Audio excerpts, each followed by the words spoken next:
नमस्कार, बहुत स्वागत है आप सभी का हमारे इस खास बुलेटिन में। मैं हूं आपके साथ मरियम अली। चलिए देश और दुनिया की तमाम बड़ी खबरें हैं उन पे एक नजर डाल लेते हैं।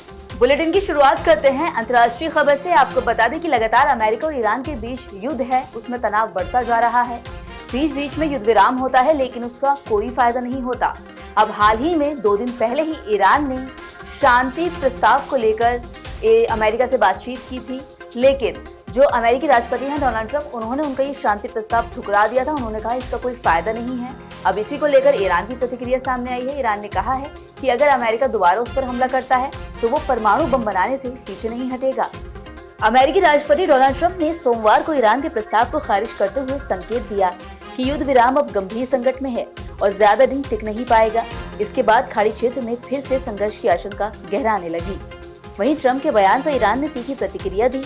तेहरान ने कहा कि वो अब भी बातचीत के जरिए समाधान चाहता है, लेकिन उसकी उंगलियां ट्रिगर पर हैं। ईरान ने चेतावनी दी है कि अगर दोबारा उस पर हमला हुआ तो वो परमाणु बम बनाने से पीछे नहीं हटेगा। इसी बीच आपको बता दें कि ईरान ने हॉर्मुज जलडमरू मध्य पर अपने सामरिक नियंत्रण के दायरे का भी विस्तार कर दिया। खाड़ी संकट के लंबे चलने का असर वैश्विक तेल बाजार पर भी दिखा और कच्चे तेल की कीमतें बढ़कर $108 प्रति बैरल तक पहुंच गई। उधर अमेरिका ने ईरान की मदद करने वाले व्यक्तियों और कंपनियों पर नए प्रतिबंध लगाने की घोषणा कर दी है। वहीं आज सुबह एक दुख भरी खबर सामने आई। आपको बता दें कि उत्तर प्रदेश के पूर्व मुख्यमंत्री मुलायम सिंह यादव के छोटे बेटे प्रतीक यादव का निधन हो गया। उन्हें लखनऊ के सिविल अस्पताल लाया गया था, जहां उन्होंने आखिरी सांस ली। वो महज 38 साल के थे। फिलहाल मौत का कारण साफ नहीं हुआ, लेकिन जहरीले पदार्थ के सेवन की आशंका जताई जा रही है। पुलिस ने शव को कब्जे में लेकर पोस्टमार्टम के लिए भेज दिया। मामले की विस्तृत जांच अभी फिलहाल जारी है। वहीं आपको बता दें, प्रतीक यादव अपर्णा यादव के पति थे। अपर्णा यादव भाजपा नेता होने के साथ उत्तर प्रदेश राज्य महिला आयोग की उपाध्यक्ष हैं और प्रतीक यादव सपा प्रमुख अखिलेश यादव के सौतेले भाई थे। वो मुलायम सिंह यादव और उनकी दूसरी पत्नी साधना गुप्ता की संतान थे।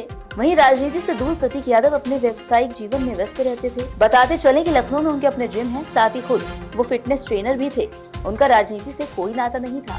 बीते दिन राजस्थान से खबर आई थी कि नीट 2026 का पेपर लीक हो गया, जिसके बाद हलचल मच गई थी। ऐसे में अब आपको बता दें कि इस खबर में ये अपडेट है कि फिलहाल इस पूरे मामले में 15 लोगों को पकड़ा गया है और आगे की जांच भी जारी है।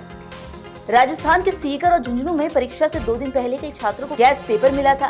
दावा किया जा रहा है कि गैस पेपर के सवाल परीक्षा में आए पेपर के सवालों से मिलते हुए थे।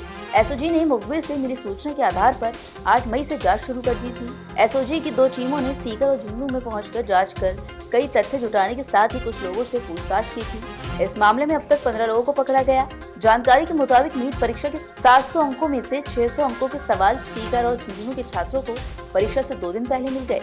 साथ ही 120 प्रश्न परीक्षा में हूबहू आए थे। सूत्रों के मुताबिक गैस पेपर केरल में पढ़ने वाले चूरू जिले के एक MBBS छात्र ने सीकर में अपने मित्र को भेजा था। इसके बाद ही गैस पेपर सीकर में एक PG संचालक को मिला था। आपको याद होगा, कुछ दिन पहले प्रधानमंत्री नरेंद्र मोदी ने जनता से अपील की थी और ये कहा था कि फिलहाल 1 साल तक सोना ना खरीदें, सोना खरीदने से बचें।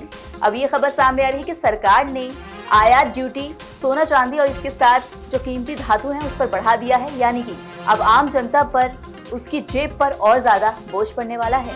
वित्त मंत्रालय की ओर से मंगलवार को जारी नोटिफिकेशन के मुताबिक नई दरें 13 मई 2026 से लागू हो गई। सरकार के इस फैसले के बाद देश में गोल्ड और सिल्वर की कीमतों में तेजी आने की संभावना जताई गई। दरअसल विदेशों से सोना मंगाना अब महंगा हो जाएगा, जिसका सीधा असर बाजार और ग्राहकों दोनों पर पड़ेगा। वहीं सरकार ने सोने पर लगने वाली कुल इंपोर्ट ड्यूटी को 6% से बढ़ाकर 15% कर दिया।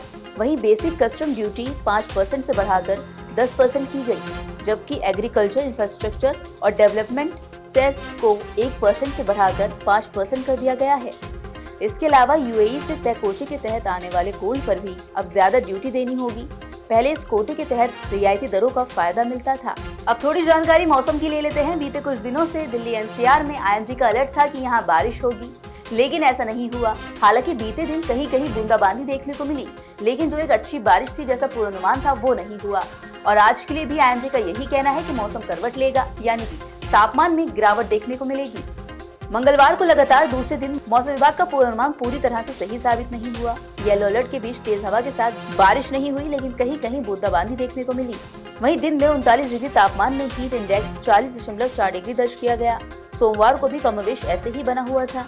उधर IMD के पूर्वानुमान के मुताबिक अब आने वाले दिनों में गर्मी और तापमान दोनों में ही वृद्धि देखने को मिलेगी। इसी हफ्ते तक अधिकतम तापमान 41 डिग्री पार चला जाएगा, लेकिन बीच बीच में इसी तरह तेज हवा भी चलती रहेगी। उधर बीते दिन के तापमान की बात करें तो दिल्ली NCR तो दिल्ली का अधिकतम तापमान 0.5 डिग्री कम यानी कि 39.0 डिग्री दर्ज किया गया। वहीं न्यूनतम तापमान सामान्य से 2.2 डिग्री ज्यादा यानी कि 27.6 डिग्री रहा। वहीं हवा में नमी का स्तर 68 से 39% तक रहा। उधर मौसम विभाग का पूर्वानुमान है कि आज थोड़े बादल छाए रहेंगे। 30 से 40 किलोमीटर प्रति घंटे की रफ्तार से तेज हवाएं चलेंगी। उसके बाद बारिश होने की भी संभावना है। तो ये थी वो सभी जरूरी खबरें जो हमने आपको दिखाई। इन खबरों का अपडेट भी लगातार आप तक पहुंचता रहेगा, लेकिन उसके लिए आपको जुड़े रहना होगा नवोदय टाइम्स पंजाब केसरी के साथ।